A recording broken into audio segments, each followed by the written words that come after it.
Hello students, कैसे हो सभी लोग। आज हम शुरू करेंगे अपना नया चैप्टर नंबर 4 सारणिक डिटर्मिनेंट। अब देखिए, हमने अभी जो अपना लास्ट चैप्टर पढ़ा उसमें हमने पढ़ा था मैट्रिक्स के बारे में, ठीक है, आव्यूह के बारे में। तो जब हमने मैट्रिक्स पढ़ा तो क्या हमने मैट्रिक्स की कोई वैल्यू फाइंड की कि इस मैट्रिक्स की वैल्यू ये आ गई? ऐसा नहीं किया ना हमने। मैट्रिक्स की कोई वैल्यू नहीं होती। लेकिन हम बात करेंगे अब डिटर्मिनेंट की, सारणिक की, तो इसमें न्यूमेरिकल वैल्यूज होंगी, ठीक है। तो जो अपना स्क्वायर मैट्रिक्स होगा उसी का ही डिटर्मिनेंट डिफाइन होगा। सिर्फ वर्ग आव्यूह का ही सारणिक होता है। तो पहली चीज़ तो हमें इसमें ये देखनी है, ठीक है। अब कोई भी हम स्क्वायर मैट्रिक्स लें, उस स्क्वायर मैट्रिक्स को हम एक नंबर से एसोसिएट कर सकते हैं। प्रत्येक वर्ग आव्यूह को हम एक संख्या से व्यक्त कर सकते हैं। अब ये जो नंबर होगा ये रियल भी हो सकता है और कॉम्प्लेक्स नंबर भी हो सकता है, ठीक है ना। वास्तविक संख्या भी हो सकती है, सम्मिश्र संख्या भी हो सकती है। तो बस ये ही डिटर्मिनेंट की डेफिनेशन है, ठीक है। तो इसकी जो डेफिनेशन है वो क्या बन गई? तो इसकी डेफिनेशन हो गई, सारणिक वर्ग आव्यूह से संबंध संख्या है, या कहें कि वर्ग आव्यूह का संख्यात्मक मान सारणिक कहलाता है, ठीक है। Numerical value of every square matrix is called determinant, ठीक है। ये इसकी डेफिनेशन बन जाएगी, every square matrix is associate A number called determinant of the matrix. ये इसकी डेफिनेशन हो गई। अब यदि जो अपना मैट्रिक्स है वो है ए आई जे, ये अपना स्क्वायर मैट्रिक्स है ए इक्वल ए आई जे। अब इसका जो डिटर्मिनेंट होगा, इसका जो सारणिक होगा, उसको हम या तो ऐसे लिखेंगे, इसको हम मॉड्यूलस ए पढ़ते थे, है ना, मॉड्यूलस पढ़ते थे ना इस साइन को, लेकिन यहाँ ये मॉड्यूलस नहीं होगा। इसको हम बोलेंगे डिटर्मिनेंट ए, या फिर इसको हम लिखते हैं इस प्रकार से DET। डिटर्मिनेंट के जो फर्स्ट 3 लेटर्स हैं वो हमने यूज कर लिए, या फिर इसे हम डेल्टा से रिप्रेजेंट करते हैं, ठीक है। वर्ग आव्यूह ए है तो उसका जो डिटर्मिनेंट होगा उसको हम इस प्रकार से रिप्रेजेंट कर सकते हैं। कोई भी हम इसमें सिंबल यूज कर सकते हैं। तो जो अपना डिटर्मिनेंट है इसे हम एक फंक्शन के रूप में ले सकते हैं, जो क्या करेगा, एक स्क्वायर मैट्रिक्स को एक नंबर से एसोसिएट करेगा, ठीक है ना। सारणी को हम एक फलन मान सकते हैं जो क्या करेगा, वर्ग आव्यूह को एक संख्या से एसोसिएट करेगा, संबंध करेगा। तो ये इसकी डेफिनेशन हो गई कि ये डिटर्मिनेंट होता क्या है, सारणिक होता क्या है। यदि हम कोई स्क्वायर मैट्रिक्स ए लें, A11, A12, A21, A22, ये अपना 2x2 ऑर्डर का स्क्वायर मैट्रिक्स है। तो इसका जो डिटर्मिनेंट होगा उसको हम ऐसे लिखेंगे, A11, A12, A21, A22, ये सिंबल यूज करेंगे। यहाँ मैट्रिक्स में हम क्या करते थे, इसको ऐसे ब्रैकेट के फॉर्म में लिखते थे, स्क्वायर ब्रैकेट लिखते थे, लेकिन यहाँ एक मॉडुलस वाला जो साइन है वो रहेगा।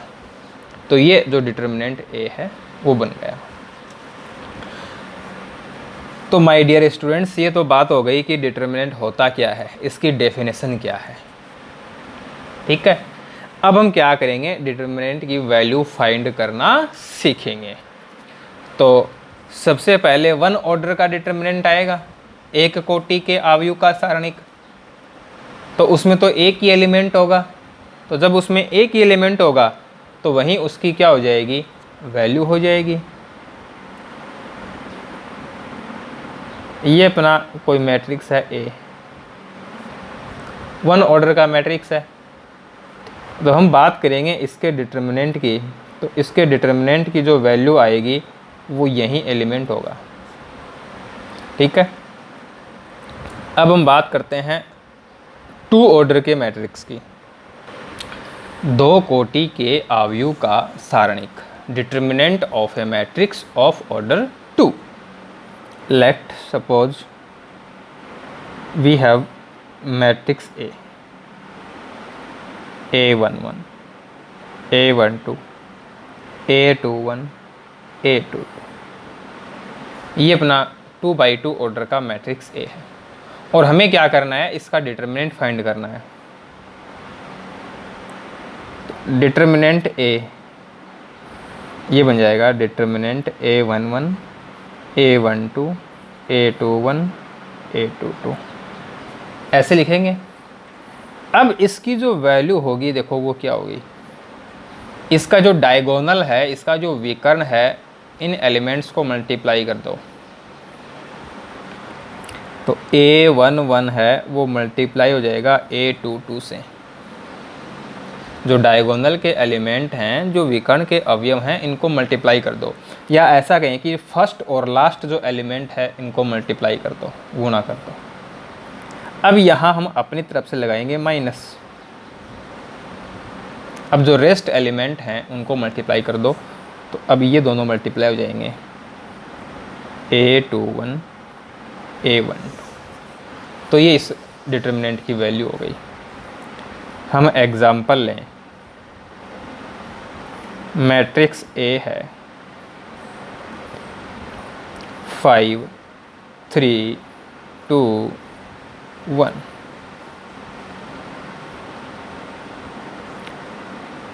ये अपना मैट्रिक्स A है। अब हमें इसमें क्या करना है, डिटर्मिनेंट A फाइंड करना है। 5, 3, 2, 1 ऐसा लिखेंगे। देन डिटर्मिनेंट A इक्वल 5 किससे मल्टीप्लाई होगा, 1 से। 5 किससे मल्टीप्लाई होगा, 1 से। माइनस 3 किससे मल्टीप्लाई होगा, 2 से। 5 1 से मल्टीप्लाई होगा 5, माइनस 3 2 से मल्टीप्लाई होगा 6। तो डिटर्मिनेंट A है, इसकी जो वैल्यू आएगी वो होगी -1। ठीक, अब देखो हमने यहाँ डिटर्मिनेंट A को पहले ऐसा लिखा, तो ये कोई ज़रूरी नहीं है कि इसको हम ऐसा लिखें। ये अपना मैट्रिक्स A है, तो यहाँ से हम डायरेक्ट ये डिटर्मिनेंट A फाइंड कर सकते हैं, ये वैल्यू ऐसे लिख सकते हैं। ठीक है, तो ये अपना एक एग्जाम्पल हो गया। चलो एक एग्जाम्पल और लेते हैं। We have matrix X equal to 3, -2, 5, 4। ये अपना मैट्रिक्स X है और हमें इसका डिटर्मिनेंट फाइंड करना है। तो डिटर्मिनेंट ऑफ X 3 मल्टीप्लाई होगा 4 से, 12 है, अपने तरफ से लगा देंगे। माइनस 5 मल्टीप्लाई होगा 2 से, -10। माइनस माइनस प्लस, और 12 + 10 क्या बन जाएगा, 22 बन जाएगा। तो ये मेथड है, ये तरीका है अपना कि जब हमें 2 ऑर्डर का मैट्रिक्स दिया है तो उसका डिटर्मिनेंट हम कैसे फाइंड करेंगे। अब हम लेके चलते हैं 3 ऑर्डर का, 3 कोटि का। अब देखिए 3 कोटि के अवयव का सारणिक, determinant of a matrix of order 3। अब देखो मैट्रिक्स है अपना A = Aij, ये 3x3 ऑर्डर का मैट्रिक्स है। तो इसका जो डिटर्मिनेंट बनेगा वो बन जाएगा A11, A12, A13, A21, A22, A23, A31, A32, A33। ये डिटर्मिनेंट बन गया। अब हमें इसकी वैल्यू फाइंड करनी है। ठीक है, अब देखो जैसा हमने 2 ऑर्डर का मैट्रिक्स लिया था तो हमने डायरेक्ट उसका डिटर्मिनेंट फाइंड कर लिया। तो जब हम बात करेंगे 3 ऑर्डर के मैट्रिक्स की, तो अपने पास ऐसा कोई मेथड नहीं है कि डायरेक्ट हम इसकी वैल्यू फाइंड कर सकें। यहाँ हमें क्या करना पड़ेगा, इसे 2 ऑर्डर के डिटर्मिनेंट में चेंज करना पड़ेगा, और जब ये 2 ऑर्डर के डिटर्मिनेंट में चेंज हो जाएगा तो हम इसके डिटर्मिनेंट की वैल्यू आसानी से फाइंड कर सकते हैं। ठीक है, अब इसे हम 2 ऑर्डर के डिटर्मिनेंट में चेंज करेंगे। ठीक है, तो उसे हम बोलते हैं एक्सपेंशन, प्रसरण बोलते हैं। अब वो हम किसी भी रो के अलोंग और किसी भी कॉलम के अलोंग कर सकते हैं, किसी भी पंक्ति या स्तंभ के अनुदिश कर सकते हैं। 3 अपनी रो हो गई, 3 अपने कॉलम हो गए, तो हमारे पास 6 वे हैं एक्सपेंशन के। 6 तरीके से हम इसका प्रसरण कर सकते हैं। ठीक है, कोई भी रो ले सकते हैं, कोई भी कॉलम ले सकते हैं, कोई दिक्कत नहीं है। अब देखो वो कैसे करेंगे। सपोज दैट हम R1 के अलोंग इसको एक्सपेंड कर रहे हैं, R1 के अनुदिश प्रसरण करने पर एक्सपेंडिंग अलोंग टू R1। ठीक, अब देखो क्या होगा, ये अपनी R1 है। अब इसका फर्स्ट एलिमेंट ले लो। ठीक है, अब फर्स्ट एलिमेंट लेंगे तो इसके साथ हम माइनस लेंगे या प्लस लेंगे। तो यहाँ हम क्या करते हैं, -1 raise to power i plus j के अकॉर्डिंग प्लस माइनस का निर्धारण करते हैं। कोई भी हम एलिमेंट लेंगे तो उस एलिमेंट के साथ हम -1 raise to power i plus j ये लगाएंगे। तो i प्लस j ये वैल्यू यदि ओड है, विषम है, तब तो लग जाएगा माइनस, और यदि ये सम है, इवन है, तो लग जाएगा प्लस। ठीक है ना, कोई भी एलिमेंट है उसके साथ प्लस आएगा या माइनस आएगा, ये डिपेंड करेगा i प्लस j पर। i प्लस j ओड है तो माइनस, इवन है तो प्लस। ठीक, अब देखो हमें i प्लस j के चक्कर में उलझने की कोई आवश्यकता नहीं है। हमें तो बस एक बात ध्यान रखनी है कि जो अपना फर्स्ट एलिमेंट है ये पॉजिटिव है सॉरी, जो अपना फर्स्ट एलिमेंट है ये पॉजिटिव रहेगा। ओके, बाद में हम चाहे रो के अलोंग चलें या फिर हम कॉलम के अलोंग चलें, साइन अल्टरनेट चलेंगे, चिन्ह एकांतर क्रम में चलेंगे। प्लस तो फिर माइनस, फिर plus, minus plus, plus minus, minus plus, तो ये रहेंगे साइन लगेंगे इस क्रम में। बस फर्स्ट है उसको हमने याद कर लिया कि फर्स्ट जो साइन होगा वो पॉजिटिव लेना है, प्लस लेना है। उसके बाद हम किधर भी चलें अल्टरनेट चलना है। रो में गए तो प्लस माइनस प्लस, कॉलम में आए तो प्लस माइनस प्लस। यदि हमने R2 के अलोंग किया तो प्लस माइनस, तो ये माइनस हो गया, फिर माइनस प्लस माइनस। हमने C2 के अलोंग किया तो ये प्लस था, ये माइनस, यहाँ माइनस आएगा, तो फिर माइनस प्लस माइनस। इस प्रकार से हम डिसीजन ले सकते हैं कि प्लस आएगा या माइनस आएगा। ठीक है, तो ऐसा हमें करके देखने की कोई आवश्यकता नहीं है। तो यहाँ आ जाएगा अपना A11। ठीक है, अब क्या करना है, ये जो एलिमेंट है ये एलिमेंट जिस रो और कॉलम में है उसको डिलीट कर दो, उसको छोड़ दो। ठीक है, स्किप कर दो। तो फर्स्ट रो, फर्स्ट कॉलम, इसको छोड़ दो। जो बच गया उसका determinant A22, A23, A32, A33।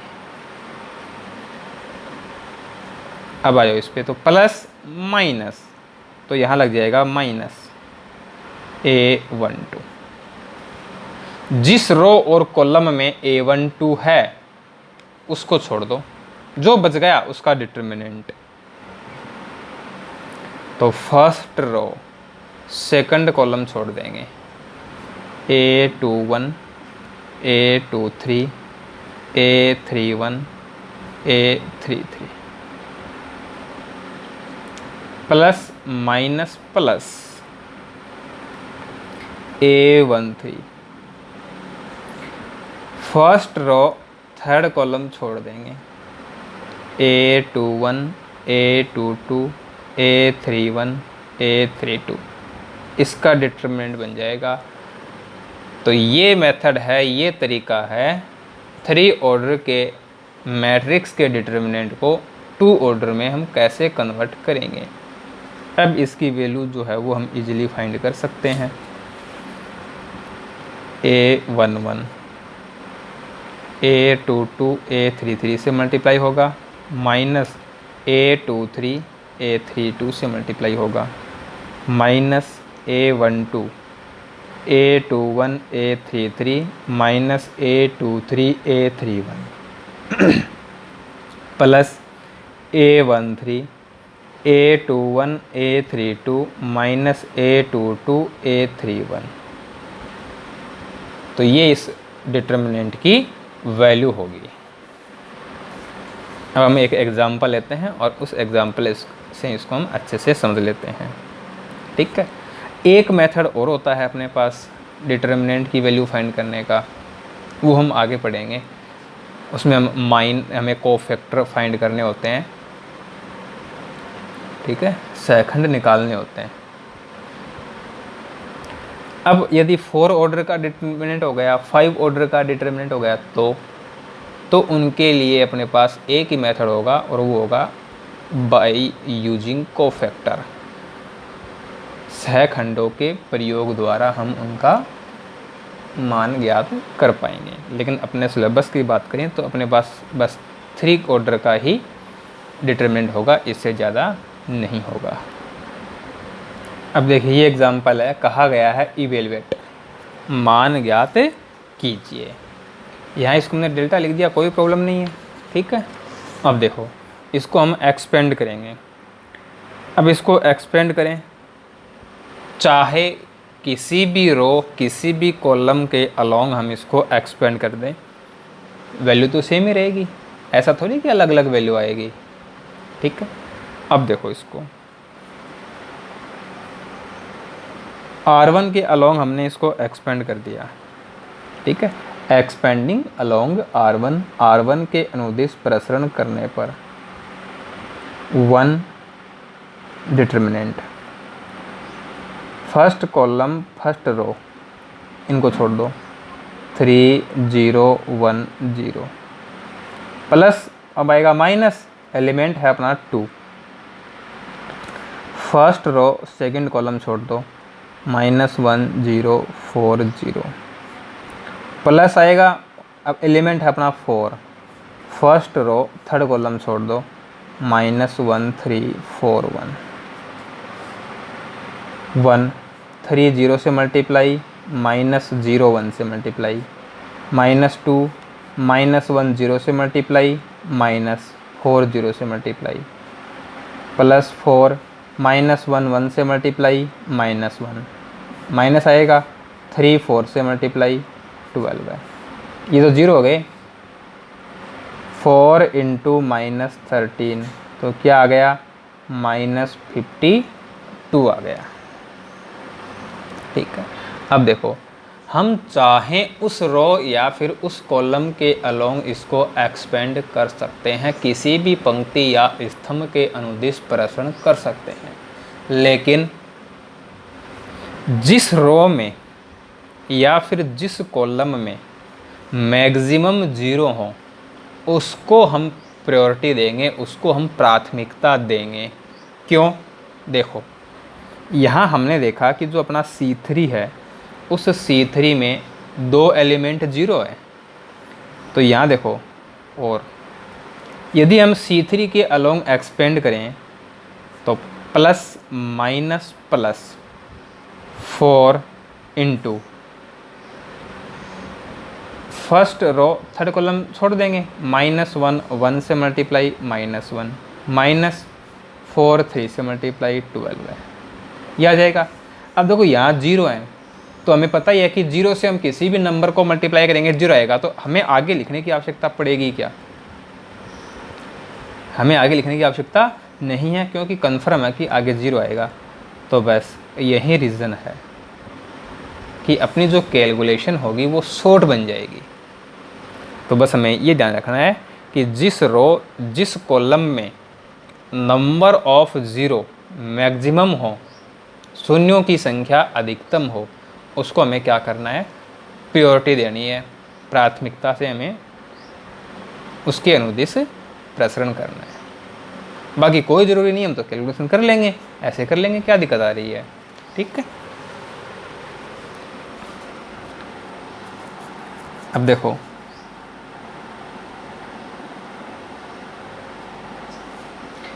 Matrix A है, ठीक है। अब ये मैट्रिक्स ए है, ये n ऑर्डर का मैट्रिक्स है। मैट्रिक्स ए है वो क्या है? n ऑर्डर का मैट्रिक्स है।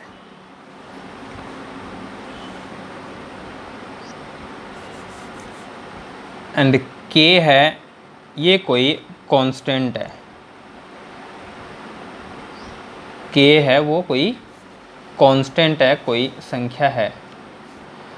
हमें क्या करना है? हमें determinant of k A find करना है।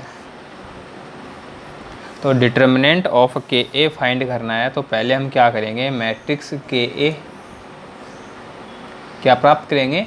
मैट्रिक्स के ए प्राप्त करेंगे, यानी इस कांस्टेंट के को मैट्रिक्स ए से मल्टीप्लाई कर देंगे। उसके बाद हम क्या करेंगे? उसका डिटर्मिनेंट फाइंड करेंगे। तो माय डियर, यहाँ हमें ये रिज़ल्ट याद रखना है कि determinant of k a equal होता है k raise to power n determinant a. यदि ये रिज़ल्ट हमें पता है तो हमें k को a से मल्टीप्लाई करने की कोई आवश्यकता नहीं है। डायरेक्ट हम क्या करेंगे? डिटर्मिनेंट a फाइंड कर लेंगे और फिर उसे हम किसी से मल्टीप्लाई कर देंगे? k raise to power n से मल्टीप्लाई कर देंगे, ठीक है। तो determinant of k a equal to k raise to power n into determinant a, ये रिजल्ट हमें याद रखना है। Determinant of k a equal k raise to power n determinant a, ठीक है। अब देखो हम एक एग्जांपल और लेते हैं। Determinant 3x x1 equal determinant 3 2 4 1। Find value of x। ये हमें दिया हुआ है कि दो डिटर्मिनेंट हैं और दोनों डिटर्मिनेंट इक्वल हैं, तो x की वैल्यू फाइंड करो। तो क्या x इक्वल टू बोल दें?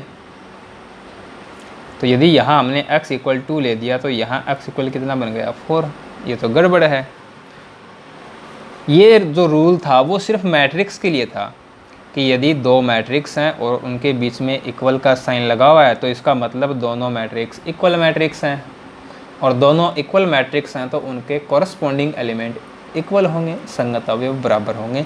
लेकिन डिटर्मिनेंट के लिए ऐसा नहीं है। हमने पढ़ा है क्या कहीं इक्वल डिटर्मिनेंट? नहीं पढ़ाना, ऐसा नहीं होता। तो डिटर्मिनेंट की तो हम वैल्यू फाइंड कर सकते हैं, तो यहाँ जो डिटर्मिनेंट की वैल्यू आएगी वो इक्वल हो जाएगी, वहाँ से हमें x की वैल्यू मिलेगी। तो देखो ये बन जाएगा 3 into 1 3 minus x into x square equal 3 into 1 3 minus 4 into 2 8। 3 minus x square equal 3 minus 8 minus 5। X square इधर जाएगा पॉजिटिव बन जाएगा, -5 इधर आएगा पॉजिटिव बन जाएगा, 3 + 5 8। अब x की वैल्यू फाइंड करेंगे तो ये plus minus square root of 8। +-8 को हम 4 × 2 लिख सकते हैं, तो 4 का इसका रूट बन जाएगा 2 और 2 का हो जाएगा √2। तो जब भी हमें डिटर्मिनेंट इक्वल दिया है तो ये बात हमें ध्यान रखनी है कि कोरस्पॉन्डिंग एलिमेंट इक्वल नहीं होंगे, डिटर्मिनेंट की जो वैल्यू होगी वो इक्वल हो जाएगी और वहाँ से हम जो भी वेरिएबल देगा उसकी वैल्यू बता देंगे। ठीक है, तो आई होप सब बातें आपके अच्छे से समझ में आई होंगी। नेक्स्ट जो अपनी क्लास होगी हम उसमें एक्सरसाइज 4.1 के क्वेश्चन सोल्व करेंगे।